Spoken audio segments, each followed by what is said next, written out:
प्रभु जब अपनी शक्तियों का प्रकाश करते तो लगता है कोई त्रिभुवन में जिसकी रक्षा नहीं कर सकता। उसकी रक्षा के लिए मां भवानी दुर्गा अपना भयानक रूप धारण करके महिषासुर आदि दैत्यों का मर्दन करती है। प्रभु है उस रूप में, दूसरा नहीं है। तो उनकी सामर्थ्य कितनी है? दुर्गा कोटि अमित अरिमर्दन। हरि की सामर्थ्य कैसी? अमित दुर्गाओं जैसी। 1 करोड़ अरब नहीं, अमित दुर्गाओं जैसी दुष्टों का मर्दन करने की सामर्थ्य। अमित था नहीं कि कितनी सामर्थ्य है। एक दुर्गा रूप में जब हरि प्रकाशित होते हैं तो त्रिभुवन में कोई सामने खड़ा होने वाला नहीं होता। मां भवानी जिस समय अपने स्वरूप में आती, किसी की ताकत नहीं है। ये शुंभ निशुंभ इतने बलवान दैत्य थे, त्रिभुवन में कोई इनका बाल बांका भी नहीं कर सकता था। स्मरण किया समस्त देवताओं ने तो भगवान से ही शक्ति का प्रादुर्भाव हुआ। इतना सुंदर रूप मां भगवती का। शुंभ निशुंभ के पार्षद घूमते रहते थे, उन्होंने देखा, जाके बताया कि आपके महल में जितनी सुंदरियां उसकी दासी बनने योग्य भी नहीं है, ऐसी सुंदरी का हमने दर्शन किया। बोले मेरा जाके परिचय बताओ। बोले ऐसा नहीं लगता कि आपके परिचय बताने से केवल आ जाएंगी। तो उनका अगर ऐसा नहीं तो केश कर्षण निर्धूता गौरवा मां गरिष्यति। उसके गौरव को धूल में मिलाते हुए बाल पकड़कर घसीट कर हमारे पास लाओ। मार्कंडेय पुराण। उनके पार्षद गए और बताया हमारे मालिक शुंभ निशुंभ है, उनका आदेश है कि आप महल में चलो और आदर सहित, अगर आप ऐसा ना करती हैं तो मैं आपका निरादर करते हुए बाल पकड़कर घसीटते हुए ले जाऊंगा। देवी जी ने मुस्कुरा दिया और कहा अपने मालिक से कह दो जाकर के कि हम उसी की आज्ञा पालन करती है जो हम पर युद्ध में विजय प्राप्त कर ले। वो जाके बोले हाँ वो तो मतवाले, त्रिभुवन में कोई जोड़ ही नहीं था। आए और उद्दंडता पूर्वक वचन बोलने लगे। माता जी ने कहा बस तब तक बोल ले जब तक मैं मधु का पान कर रही हूं। बस ये पान करते ही तेरी जीवन लीला समाप्त हो जाएगी। ऐसा ही हुआ। जो ही पान करके सिंह पर सवार होकर गर्जना की, सारा का सारा अहंकार धूल दूषित हो गया, काट के फेंक दिया। ऐसी अनंत अमित दुर्गाओं जैसी सामर्थ्य हमारे प्रभु श्री हरि में, अमित दुर्गाओं जैसी, क्योंकि अनंत शक्तियों के स्वामी हैं। उनकी लीला में क्यों में हो? अरे वो जब करुणा करते हैं, अपनी महिमा से उतरते हैं, तो भक्त जब ऐसे कर देता है तो डरप जाते हैं। माधवदास बाबा ने कहा नहीं चलना तुम्हें ब्रज में, हम तुम्हारी कहां तक सेवा देखेंगे, तुम्हें बाल भोग राजभोग। बाबा जी हैं, कभी मिला कभी यहीं रहो। वो बाबा आपके बिना नहीं रह सकते। दोबारा बोल नहीं पाए जगन्नाथ। ये सुन करके हृदय बलिहार होता है। ओ ऐसे सामर्थ्यशाली प्रभु अपने भक्त के प्रेम प्रणय पर भी कितना डरते हैं। ये भक्त नाच पड़ता है। ये कुतर्क की, संशय की वृत्ति यहां प्रवेश नहीं करती। दुर्गा कोटि अमित अरिमर्दन। अमित गिनती नहीं, ऐसी अनंत दुर्गाओं जैसी शक्ति हमारे प्रभु में विराजमान है। शक्र कोटि सत सरिष विलासा। आहा, अरबों इंद्र जैसा विलास प्रभु में। अरबों, एक इंद्र त्रिभुवनपति है, अरबों इंद्र के समान प्रभु का ऐश्वर्य है। और नवशत कोटि अमित अवकाशा, जिस एक आकाश के लिए गरुड़ जी से कह रहे हैं कि मच्छर से लेकर आप तक उड़ते हो पार पाए, बोले ऐसे अरबों आकाश के समान अवकाश है प्रभु में। मरुत कोटि सत विपुल बल, रवि सत कोटि प्रकाश, शशि सत कोटि सुशीतल, समन सकल भव त्रास। अरबों पवन के समान महान बल है। अगर त्रिभुवन में कोई बल है तो पवन में बल है, वायु बल। बड़े बलवान देवता, बल में इनके समान कोई नहीं। इन्हीं के अंश से प्रकट होते पवन पुत्र हनुमान। और इन्हीं के अंश से प्रकट होते पवन पुत्र भीम, बेजोड़ बलशाली महात्मा। दोनों महात्मा बेजोड़ बलशाली। जेहगिर चरण दे हनुमंता, चले उसोगा पाताल तुरंता। जिमि अमोघ रघुपति कर बाना, ये ही भांति चले हनु। किलकार दे तो राक्षसियों के गर्भ गिर जाते थे। ऐसे महान बली हनुमान जी। और भीम का क्या कहला है? जब ये देव पुष्प उड़ करके आया और द्रौपदी जी को दिया गया, तो द्रौपदी जी ने कहा इसका जोड़ होना चाहिए, इस पुष्प का। सबसे कहा पर किसी ने नहीं सुना। भीम ने कहा कहीं भी मिलेगा मैं इससे लाएंगे। ऋषियों ने समझाया कि आगे मत बढ़ो, ये यक्षों की भूमि है, युद्ध हो जाएगा और तुम्हें तैयारी करनी है हस्तिनापुर के लिए, और तुम इधर। वो सब दिव्य हैं, पवन पुत्र हैं। किसकी मां ने अपने वेग को बढ़ाया तो महाभारत में पढ़ के देख लो, इनके चलने के वेग से वृक्ष उखड़ उखड़ कर गिर रहे थे।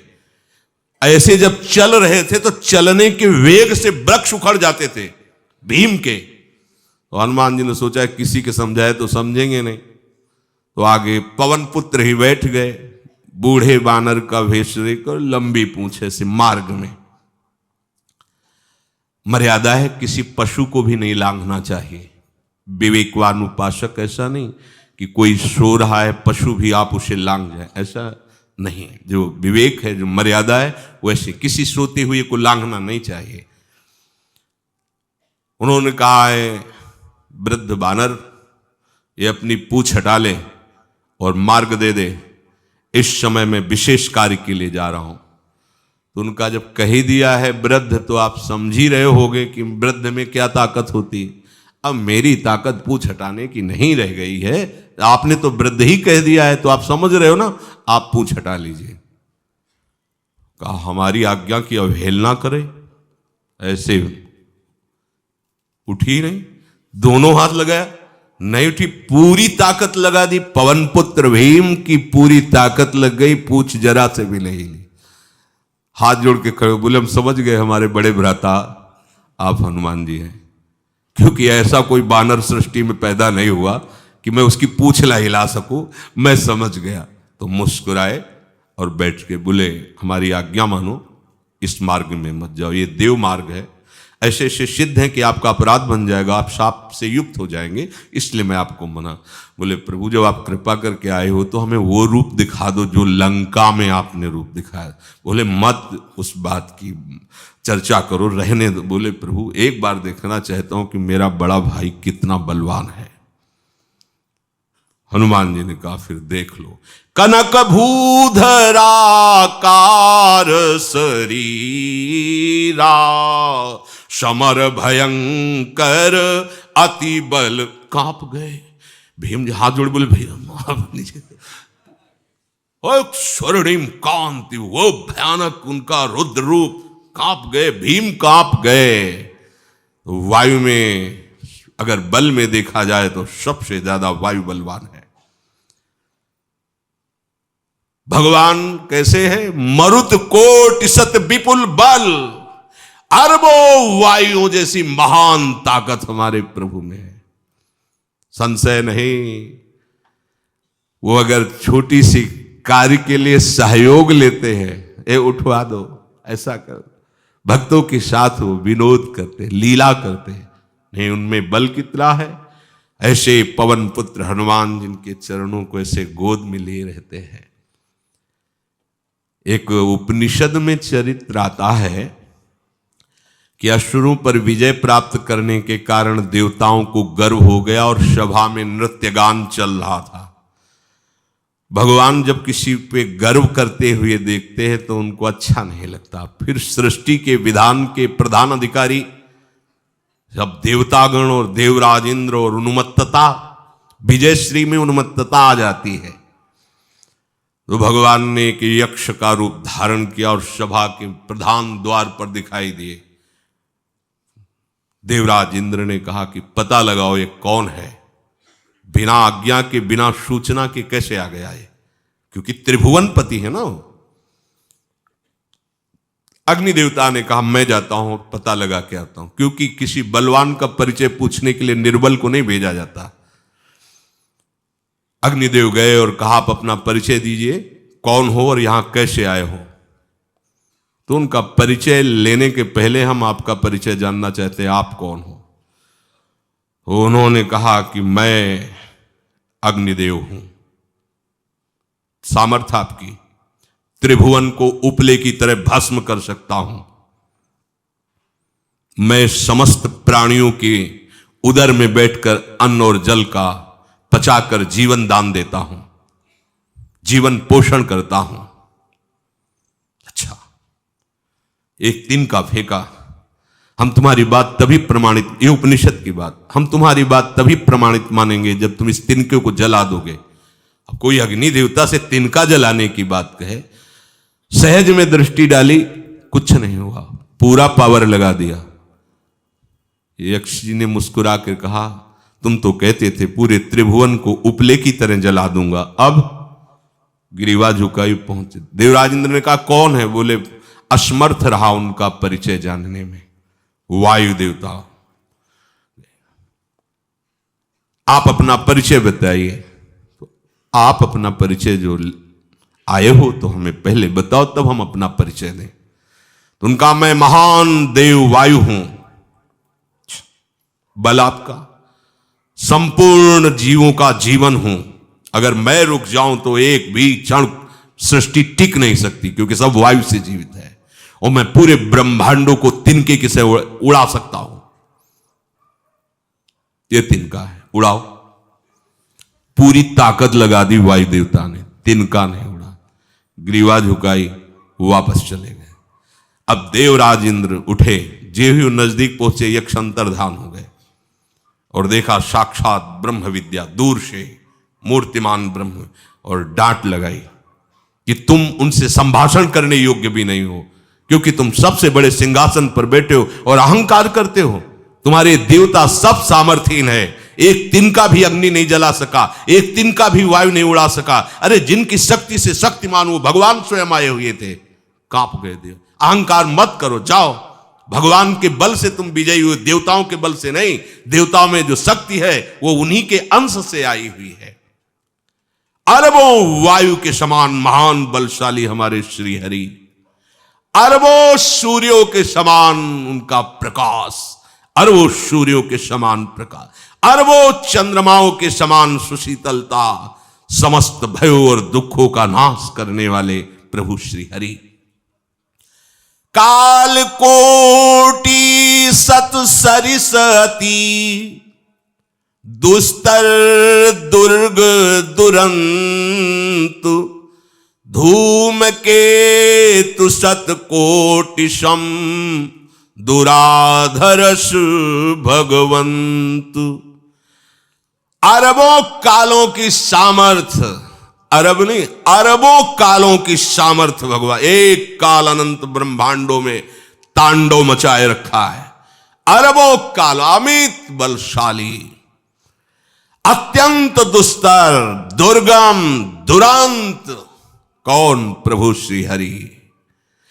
अरबों धूमकेतुओं के समान अत्यंत प्रबल सामर्थ्यशाली, प्रभु अगाध सत कोटि पताला, शमन कोटि सत सरिष कराला, तीरथ अमित कोटि सम पावन, नाम अखिल अघ पूग नशावन। कितने अथाह हैं प्रभु, बोले अरबों पाताल से भी बढ़कर, अरबों पाताल से भी बढ़कर गहरे हैं, कोई था नहीं पा सकता। कितने भयानक हैं, अरबों यमराजों से भी ज्यादा भयानक प्रभु श्री हरि हैं। अनंत कोटि तीर्थों को भी पावन करने वाले परम पवित्र जिनके श्री चरण है, वो तीर्थपाद श्री हरि हैं। अनंत तीर्थों की उनका नाम ही संपूर्ण विश्व के पाप समूहों का नाश करने में समर्थ है। हिमगिरि कोटि अचल रघुवीरा, सिंधु कोटि सत समगंभीरा, कामधेनु सम कोटि। आहा, देखो अब किसके सामने तुम्हें हाथ पसारने की जरूरत है? समझो, अगर अपने प्रभु को जान जाओगे, समझ जाओगे, तो फिर कहीं इधर उधर झांकने की जरूरत नहीं, किसी के सहयोग की जरूरत नहीं। कैसे प्रभु? ऐसे वो स्थिर हैं कि जैसे तूफान चल रहा और हिमालय का आश्रय ले लो तो डरने की जरूरत नहीं, कोई भी तूफान हिमालय को उखाड़ नहीं सकता। ऐसे ही कह रहे हैं, अरबों हिमालयों जैसी स्थिरता प्रभु श्री हरि में है। आहा, अरबों समुद्रों के समान गंभीर है। कामधेनु सत कोटि समाना, सकल काम दायक भगवाना, सारद कोटि अमित चतुराई, विधि सत कोटि सृष्टि निपुणाई, विष्णु कोटि सम पालन करता, रुद्र कोटि सत सम संघरता।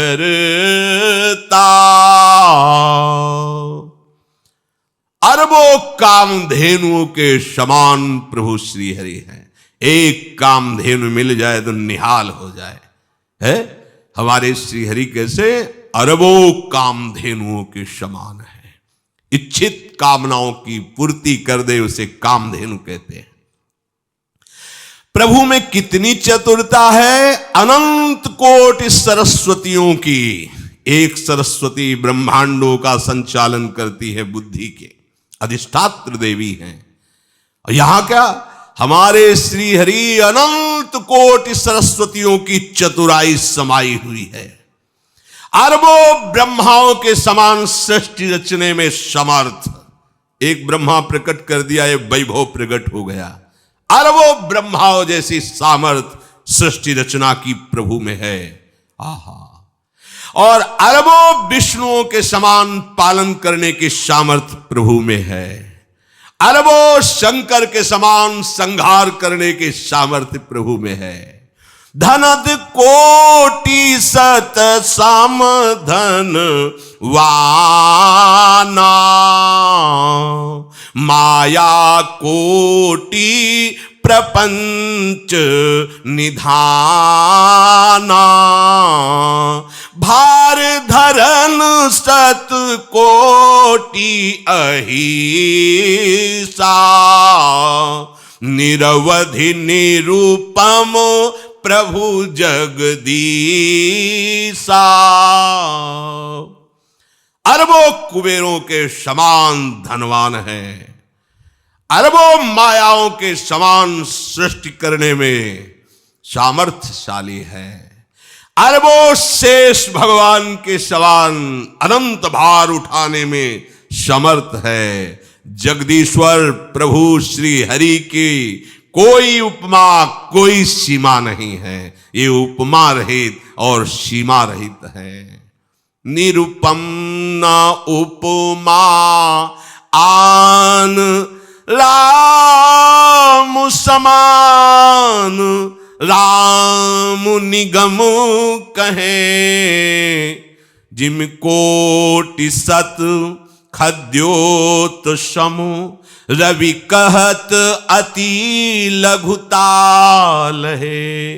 यही भांति निज निज मति विलास, मुनीस हरि बखा नहीं, प्रभु भाव गाहक अति कृपालु, सप्रेम सुनि सुख मानहि।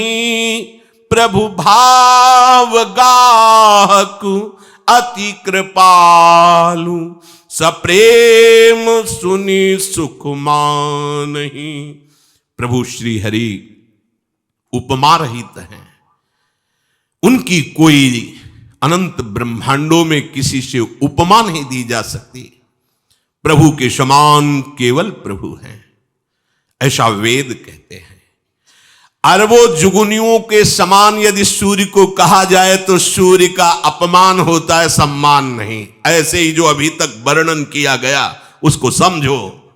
अरबों जुगनुओं के समान यदि सूर्य को कहा जाए तो सूर्य की प्रशंसा नहीं, एक तरह से अवहेलना है। आहा, इसी प्रकार अपनी बुद्धि के विकास के अनुसार मुनीश्वर, अपनी बुद्धि के विकास और प्रकाश के अनुसार मुनीश्वर प्रभु का वर्णन करते हैं। गुण महिमा नाम बल पर थाह कोई नहीं पाओ, आज तक कोई था नहीं। ऐसे प्रभु की लीला में कोई कुतर्क, कोई संशय, अब वो क्या बुद्धि है उसका खुद विचार करे।